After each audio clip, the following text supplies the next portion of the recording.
trying to get my next slide to cooperate. I'm not sure if it's up there. The problem looks good here. We need not worry. I have the information before me. This is the zenith of the night. This is the keynote address. It's been an incredible night already, and I had the unenviable task of trying to summarize some of the tremendous accomplishments and background. I did not do that. So Elizabeth, welcome.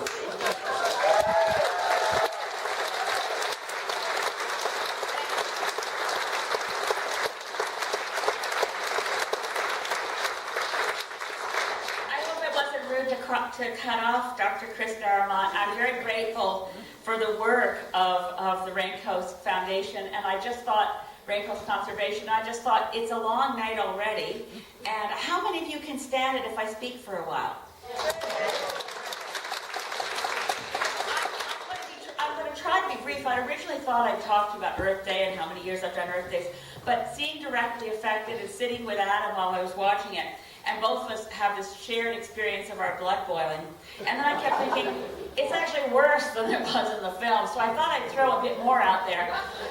Just to let you know, for those of you who live in Saanich Gulf Islands, which I think is most everybody here, that as a member of Parliament, I have publicly said the National Energy Board process is no longer a legitimate, fair, or responsible process. It is contaminated by fraud.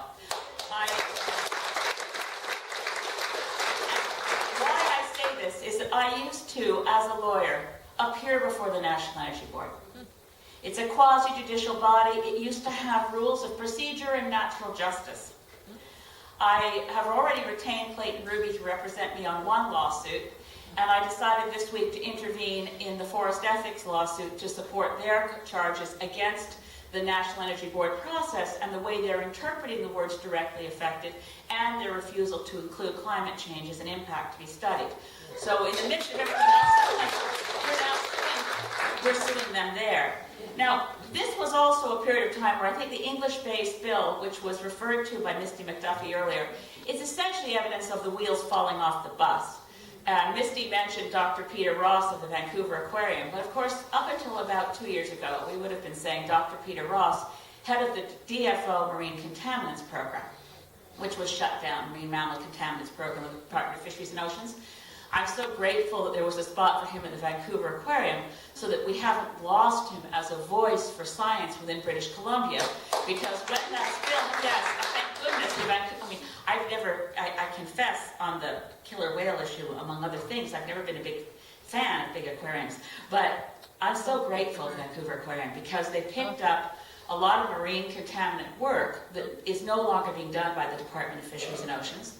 From 2012 on, thanks to Stephen Harper's decision-making, they shut down something called the Environmental Emergencies Program of Environment Canada. We used to have stations across Canada to respond in the event of environmental emergency, such as an oil spill, to have a command structure, to know what needed to be done.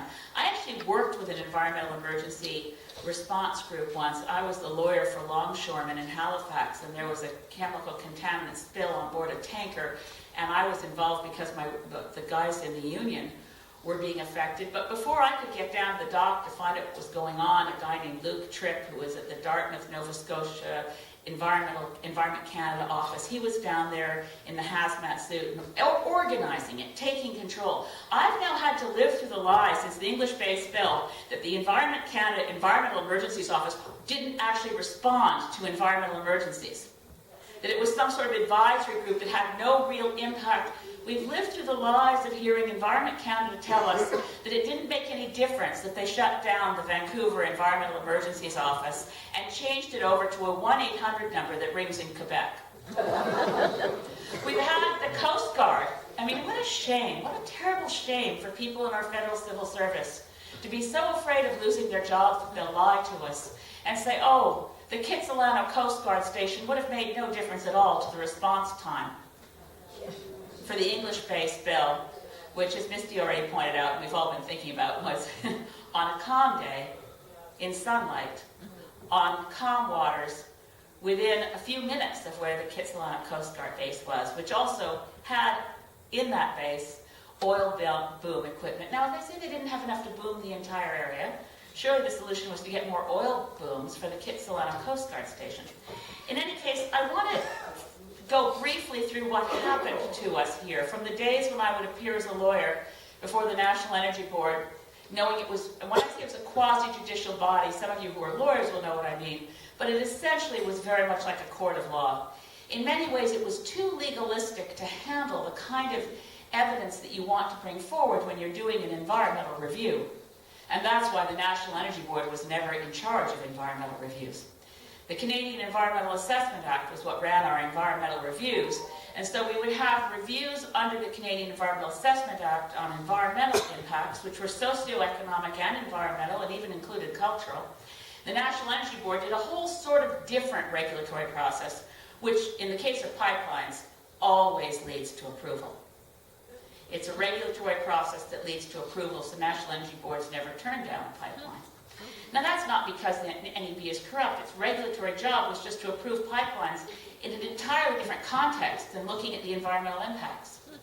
So everything that you're seeing happening here today is a result of Omnibus Bill C-38 that went through Parliament in the spring of 2012, despite everything I could throw at it, with 430 amendments that we tried in the 24 hours of nonstop voting, none of which worked to stop C-38. C-38 is where we got the language directly affected. C-38 repealed the Environmental Assessment Act and gave the National Energy Board responsibility for environmental reviews of pipelines, gave offshore drilling agencies like the Canada-Nova Scotia Offshore Petroleum Board and the Canada-Newfoundland-Labrador Offshore Petroleum Board. They now have to do environmental reviews of offshore drilling in the Atlantic provinces. They also have a mandate to encourage offshore drilling. So, and reviews, in case you were wondering, of nuclear power stations are now to be done by the Canadian Nuclear Safety Commission instead of by the Environmental Assessment Agency. So there's a whole change of regime. Now, the Environmental Assessment Act, which I helped draft back in the late 80s, had as its fundamental principle encouraging public participation. It was core to one of the main principles of our environmental assessment law was that we encourage public participation. Now, when you repeal, which Stephen Harper did, I use you, not meaning all of you, but when one repeals the Environmental Assessment Act and then puts it onto the National Energy Board to hold the hearings, and then they say you can intervene if you are directly affected, there's been a deliberate effort, of course, by the Harper administration to narrow it down so that very few people will be able to get in and intervene. And then the process itself, once you get in, is already narrowed and corrupted in scope. Now, when I use the word corrupt, there's more. What they did was, and this is something I have to say, being involved as an intervener, Adam's an intervener, as he mentioned, on the Aboriginal knowledge questions. I didn't think they'd accept me as an intervener. I wasn't sure they'd accept me because I'm not directly affected, but I went in under the knowledge and expertise area. And for that, I have to tell you all, I relied on you as my evidence. I said, look, I'm the Member of Parliament for Saanich Gulf Islands. And anything that TransCanada does, that Kinder Morgan does, if there's a dilbit spill in this area, it affects all of my constituents. And they want me to do this. So I was amazed. I got accepted.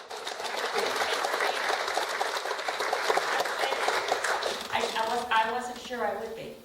And the process has been awful. I don't have any funding to do this. It's just one more thing off the edge of our desks. So when Kinder Morgan filed its evidence, I kept hearing through the media that they filed 16,000 pages of evidence. So I thought, well, you know, I don't know about you. Maybe it's an age thing, but I can't deal with those CD things that you just look for one.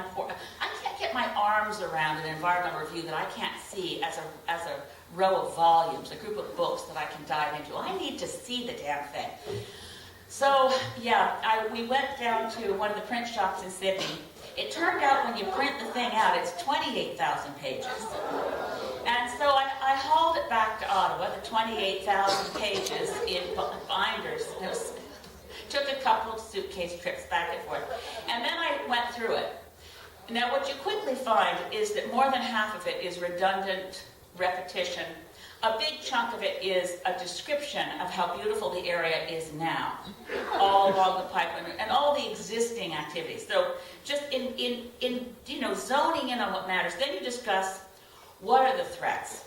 Now, Kinder Morgan spends quite a bit of time talking about threats that show the creativity of people who are trying to write an environmental impact report that's so long that no one will read it. In other words, 28,000 pages of evidence, so-called, is not an accident. It's an attempt to intimidate anyone who tries to look into it. And it's also an attempt, as I found, this is fairly standard for environmental reviews even before C38, it's an attempt by proponents to inundate an intervener with information that's irrelevant, to take their mind off the stuff that might matter. So, actually, one of my first NEB hearings was about export of nuclear energy from Point Lepreau in New Brunswick, and there was a huge section on, and this was NEB, and they also had an environmental review, about what the truck traffic would mean, and there was about less than a paragraph on the risk of a meltdown. Well, anyway, same sort of theory. Kinder Morgan has a big section on it. I bet you'd never think of this as one of the risks of the pipeline. The spread of avian flu. Because those pipeline workers might stumble in through parts of the area where the pipeline travels into poultry barns. And if in stumbling into the poultry barn, they incidentally created an opportunity. So if they are going near poultry barns, you'll be relieved to know they're going to wear booties. And where they work, they're also going to have many places to have foot baths, so that they can avoid the spread of avian flu. I kid you not. There's another section on the effect on dairy farms of pipeline activity near them. And they assure us, and this is a quote, "Milk cows can be very curious." So in case those milk cows get fascinated by the construction activity and it somehow, in some way, diminishes lactation, they then assure us that after a few days, these very curious cows will decide it's normal and they're fine. So, but on the big questions, they also wrote in this report that dilbit, and I do want to spend a bit of time on dilbit. Of course, bitumen is a solid. It won't go anywhere. And that's what they're producing out of the oil sands these days is bitumen. I have a wonderful glass jar of it. I used it in a press conference once to hold a glass jar up. There's bitumen sitting on the bottom. And I stunned the Ottawa media when I turned it upside down and it didn't flow at all. It just sticks up to the top. It's a solid. The Ottawa media hadn't known that bitumen was a solid, nor did they know that all the Enbridge and Kinder Morgan and all these pipelines are about mixing diluent in with bitumen to make it flow enough, to make it go through a pipeline, which is something that had not been anticipated or promoted until after 2008, because up till 2008, there were a whole bunch of upgraders planned for northern Alberta, and an upgrader takes bitumen and turns it into something called synthetic crude, or Syncrude. And that had been what they were planning on sending and shipping until they decided to postpone some more investments in northern Alberta because of the economic collapse. And suddenly, we had Enbridge. First we had Keystone. Then we had Enbridge. Then we have Kinder Morgan. Now we have Energy East. They all have in common, and this is why the Green Party is the only party to oppose all four of these pipeline projects. Actually, we're the only party to oppose Kinder Morgan in principle. We have other parties who are concerned about the process, but we oppose Kinder Morgan because it's all about getting raw bitumen to tidewater to ship somewhere else. In the meantime, creating a two-way flow of toxics. Because first you have to get the diluent to northern Alberta, then you stir it into the bitumen.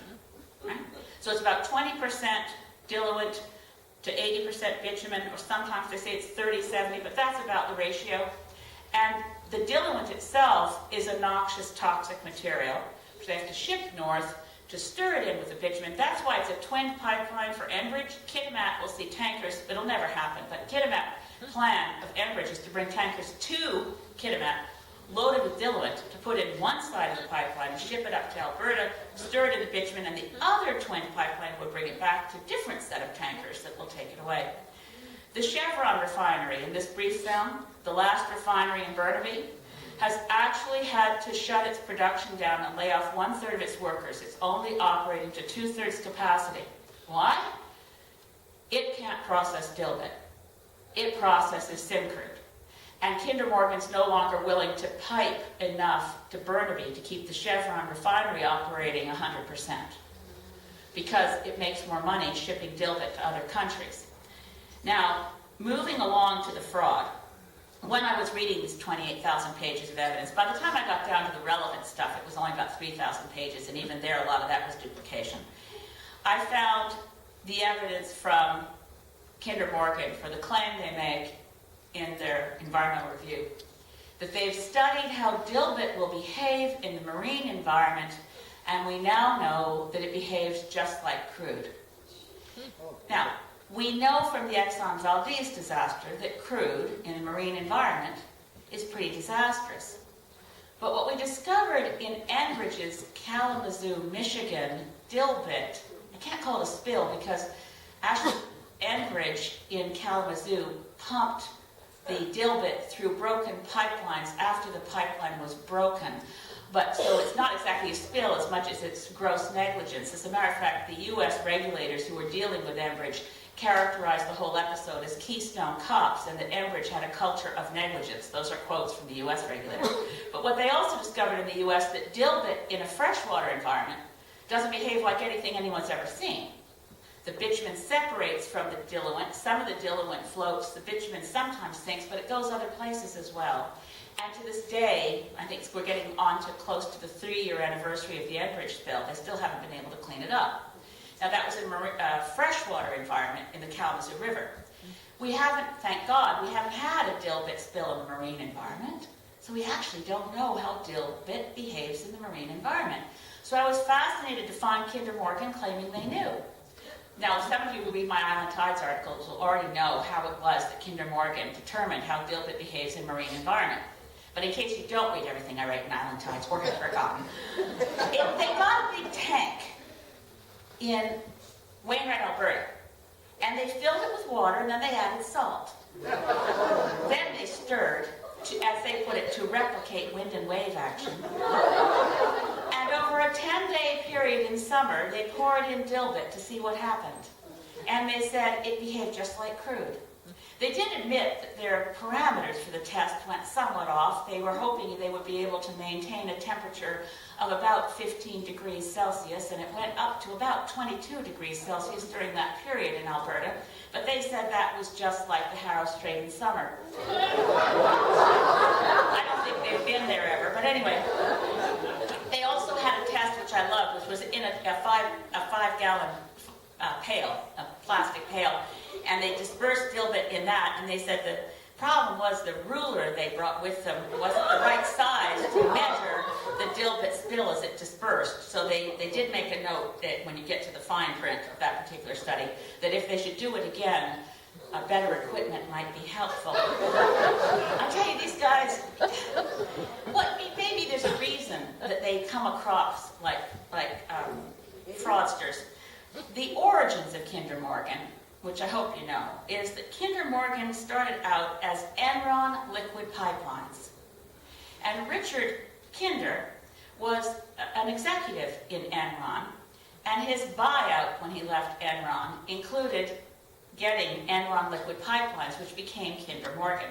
Anyway, not to say that everyone associated with Enron is continuing the corporate culture, but that's where it came from. Now, one of the other subtext pieces that you start finding when you read through the Kinder Morgan evidence to the NEB was a model for oil spill dispersion. Now, of course, this wasn't based on dilbit, which was one of my criticisms, but I did look at this thing, and you find it in the appendices. And it was an official U.S. government document, the Environmental Protection Agency Oil Spill Dispersion Modeling Document. And I took it at face value. Now, here is where I'm much less valuable to all of us than Robin Allen. Because Robin Allen, God bless her, is also an intervener in the Kinder Morgan process. And she called the EPA, because she actually started trying to figure out how this oil spill dispersion model worked, and whether Kinder Morgan had accurately used the EPA oil spill dispersion model. And the EPA said, "What are you talking about? What oil spill dispersion model? That doesn't sound quite right." So she pulled out her copy. I saw it. It was in the Kinder Morgan evidence. It had the official EPA logo and everything. Turns out, Kinder Morgan took a draft oil spill dispersion model from the EPA. The EPA officials who spoke with Robin Allen told her that was eliminated in the first phase of peer review. That's not what we use. Kinder Morgan, I guess by accident, whited out the word draft on every page before submitting it to the National Energy Board. This is fraud.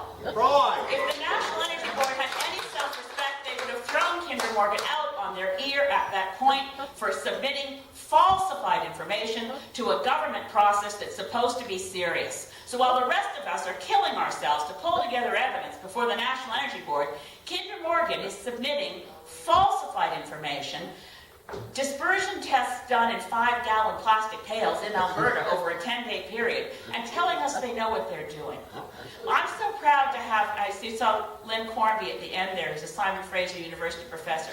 When she started speaking out against Kinder Morgan, just for speaking out, they named Lynn Cornby and 4 other local residents of Burnaby who were speaking out in a $5 million personal lawsuit against them for speaking out.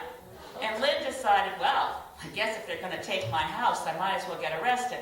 So Lynn Cornby stood on the line. She's by the way, right now she's the Green Party candidate for Burnaby North Seymour. But professionally, yeah.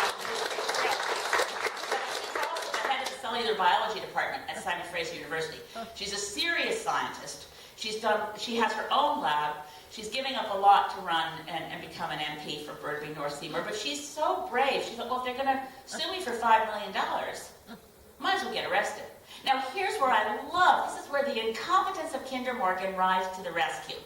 So, Lynn and David Suzuki's grandson and a whole bunch of great people were arrested on the line, blockading Kinder Morgan's efforts to do testing through the recreation park area of Burnaby against the decision-making of the local authorities. And you probably all know this, right? You all know, right? Not. So she got arrested, and they went to court, and then it turned out Kinder Morgan had submitted in the injunction that had been granted, and the only reason standing in a recreation area that belongs to the people of Burnaby, the people of British Columbia, on the traditional territories of First Nations, the only reason it was illegal to stand there and get in the way of Kinder Morgan was that Kinder Morgan had gotten an injunction that said they couldn't do that. They were prepared to go to jail to stand up against Kinder Morgan. So this is when it was classic that Kinder Morgan had actually filed with the court and written their injunction using coordinates and GPS coordinates for a place the protest wasn't. So perfect. And then they tried to say to the judge, well, you knew what we meant. We may have given you the wrong coordinates, but we wanted to stop those people. But the judge said, case is dismissed. Out of hand. Case is dismissed. So,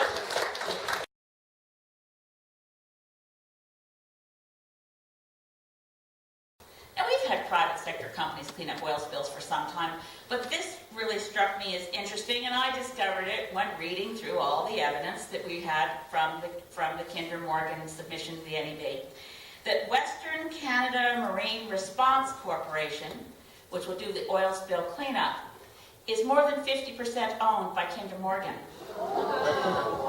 Well, yeah, so what could be wrong with this picture anyway? It reminds me of the toxic chemical companies that manufacture carcinogens and also make the drugs for people getting chemotherapy. So they got us coming and going. So the good news here is that this is outrageous. And it's so outrageous that it will require a complete overhaul very, very soon. We cannot have regulators that are contaminated by, and Misty was saying it, and I will say it, and you heard in the film Robin Allen saying it, the process of rule of law, process of natural justice, the process of fair and impartial hearings to ensure that activities that take place where we live actually meet the requirements of the social license of the corporations that want to do the activity. These are things that I never thought I'd have to fight for in Canada. These are the things I can't say I took them for granted exactly, but I actually thought our environmental assessment law, by the time we finished with it, was not nearly as good as it should be. It still allowed for a lot of conflict of interest, and the proponents prepared the environmental review. I'll never forget the first day I read C-38, which was the day of first reading, and coming finally to the last section of the section on environmental review, the last subsection of that part of the omnibus bill that said the Canadian Environmental Assessment Act is repealed. Because I kept reading this thing and thinking, this makes no sense. How could this work? Well, they can't do that because... And then you come to the last. So I have in mind, and I hope you'll forgive me for what this is going to look like. Because I'm going to go into the territory of what the world is going to look like, what Canada will look like by October 20th. And it'll be a very different place with, I think it'll be a minority parliament with enough of us, I hope a lot of Greens elected. I'm not partisan about this, I swear, I promise you I'm not. I just want enough people who are smart, who will work with anybody. And at this point, that means us. So there's going to have to be a lot of us. The people in other parties are smart, but they just keep doing this. So we need to be able to be there together and make sure that we have a cooperative, greenish new government. And then what we're going to do, forgive me, is going to be an omnibus bill. And the omnibus bill is going to say, Bill C-38 is repealed, Bill C-45 is repealed, Bill C-10 is repealed, Bill C-55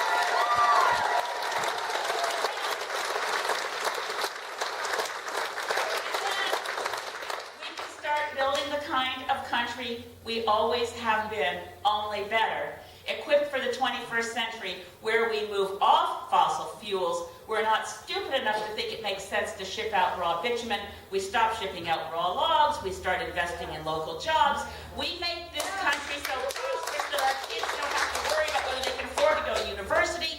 We put back everything the way it belongs, and we do it in partnership through reconciliation with the leadership of First Nations in this country. Yes. This is what 2015 is going to do.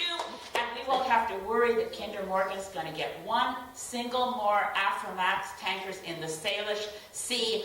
We and the orcas and the wild salmon and the grizzlies, we live here, they don't. Thank you.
Decision-based evidence-making?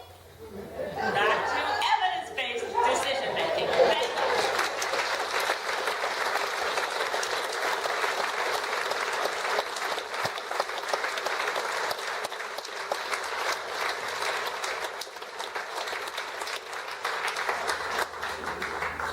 Wow. We want to thank everyone, each and every one of you, Elizabeth, Adam, Kaitami, Misty, and each and every one of you keep in touch with us. We're going to do a Q&A. We've gone a little over time. I think if you'd like to have some conversations, do it online or in person. Pick up the phone, come talk to us. I think Elizabeth is here for a while yet, Adam, Misty, myself. Come have a chat. We're around. Thank you all, and consider how you are directly affected and what exactly you'd like to do about that. Thank you so much.